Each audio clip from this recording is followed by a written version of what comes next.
A pastor out of Chicago is being accused of trying to steal another man's family home. If this is your first time here, welcome to Messy World.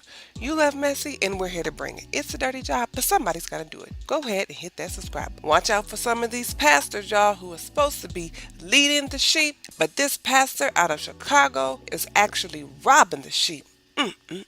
So a man accuses this Pastor Fred McDonald Jr. out of Chicago, Walk of Faith Ministries, supposed to be doing good for the people. This man comes to him in his time of need looking for help, and then this pastor takes advantage of his weaknesses and robbed him of his family home, a home that had been in his family for years. Alright, so go ahead and take a look at this news clip and I'll come back with my commentary. Accused of trying to steal another man's family home.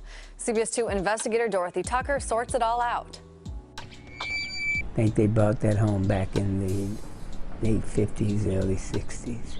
A faded photo shows a young Harold Tidwell outside the house at a family reunion.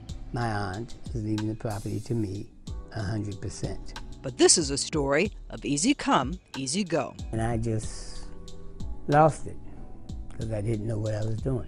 Tidwell literally gave the house away. Can somebody give God some glory? To a man of God, Pastor Fred McDonald Jr. This is the direction to convey. Convey. Definition, sign your deed over. Did you understand this? No, I didn't.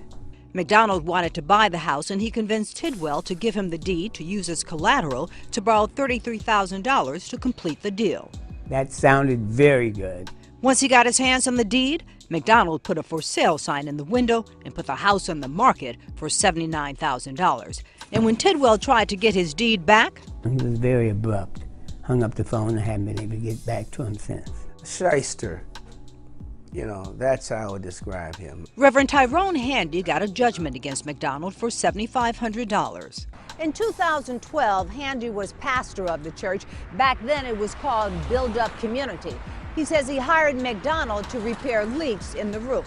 The quality of the work was ridiculous. We had multiple leaks in the church. What was it about him that made you trust him, believe him? Well, I would say because he was a man of God. Contrary to the word of God. This man of God has 4 complaints from the Attorney General's office, a list of civil suits, including one from Beverly Green, who evicted McDonald from his church when he failed to pay $6,500 in rent. McDonald wasn't home when we stopped by. The woman answering the door defended him. Mr. Tidwell is accusing Pastor McDonald of swindling him. He doesn't do stuff like that. We never reached McDonald, but his attorney called shortly after our visit, saying it was all a misunderstanding and that McDonald would return the deed. Tidwell says he also got a text from McDonald confirming the promise. I don't feel like I want to trust any more pastors and maybe not even religion from now on. Dorothy Tucker. Alright, so y'all seen what happened? How is this pastor going to supposedly help this man get out of his financial trouble, go and take advantage of the situation by trying to sell this house and make some money off of him? Beware, because every person that calls himself a pastor or a man of God is not truly a pastor or a man of God. You got to be careful of these wolves in sheep's clothing. Look at this clip of this pastor in action, leading the people astray. My God. The Bible says that Jesus stood still. It made Jesus stand still because of the way he cried. It made Jesus stand still when he said, "Thou son of David." Well, The Bible says that Jesus stood still. My God. And commanded him. He didn't act, he commanded him to be called. The Bible says that they called the blind man, saying unto him, "Be of good courage." See, first they was telling him to shut up. Now that when they heard the commandment of Jesus, they said, "Be of good courage."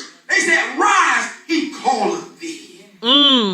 50 says that oh Lord Jesus, see, that's me. Because when I know I got the Lord's attention, you can't tell me nothing. You can't tell me it's not going to work out. You can't tell me the bill's not going to get paid. You can't tell me that God ain't going to save my children. You can't tell me that he's not going to fill our church. You can't tell me nothing that's not going to take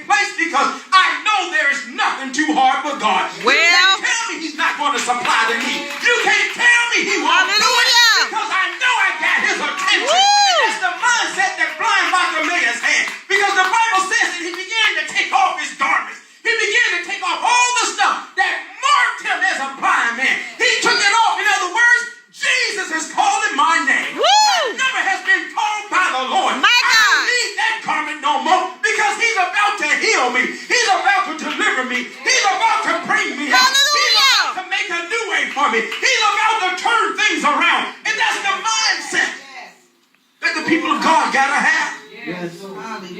You gotta know that your number's been called. Tell somebody, he's called my name. He's called my name. I'm about to come out. I'm about to come out. Somebody give God a praise. Hallelujah. Give him a real praise. Give him a real praise. Come on, give the Lord a good praise. See, that's the mindset the enemy don't want you to have. He don't want you preparing like, oh, wait a minute. Let me tear these bills up because he get ready to, I ain't gonna look at that stuff no more. It's getting ready to get paid. Amen. I don't have to worry about them children. I've been on the altar day in and day out. I've been praying and fasting. Well, I didn't did it already. Now I'm gonna walk in and declare by his stripes they're already here. So he's preaching that God is supposed to provide for him, but he wasn't dependent on God to provide for him while he was robbing this man of his house and trying to make a profit off of his situation. And this is just a mess. But let us know what you think. You think this pastor is really going to return this man's deed as he sent a text and promised him? Or would he have still tried to keep the house and make a profit off of it if this hadn't come to the light? As you know what the Bible says, what's done in the dark shall come to the light. We're done cleaning up this mess, but let us know what you think. Leave a comment, please like, share, subscribe for more messy entertainment.